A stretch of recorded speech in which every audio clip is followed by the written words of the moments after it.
SSP Hyderabad Amjad Ahmad Sheikh ने कहा है कि सैलाब मुतासरीन की आड़ में जराइम पेशा अफराद और गिरोहों की हैदराबाद आमद के इतलात हैं। उनकी रोकथाम के लिए सख्त हिफाजती इंतजाम किए जा रहे हैं। हैदराबाद आने वाले सैलाब मुतासरीन की पुलिस की जानिब से इमदाद के अलावा उनकी रजिस्ट्रेशन करके उनके कवायद भी लिए जा रहे हैं।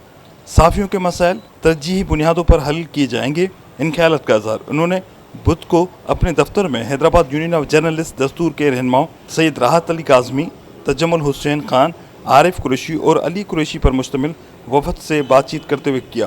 उन्होंने कहा कि हैदराबाद पुलिस की हालिया कार्रवाइयों और पुलिस मुकाबलों के बायस जराइम की शरह में काफ़ी कमी आई है और गुज़िश्ता दिनों होने वाली वारदातों में मुलविस मुलजमान को गिरफ्तार भी किया गया है।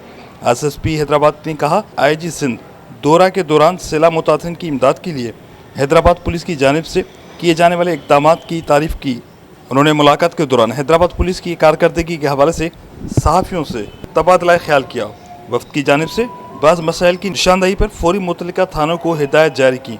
उन्होंने कहा कि मेरे दरवाजे सहाफ़ियों के लिए हर वक्त खुले हैं।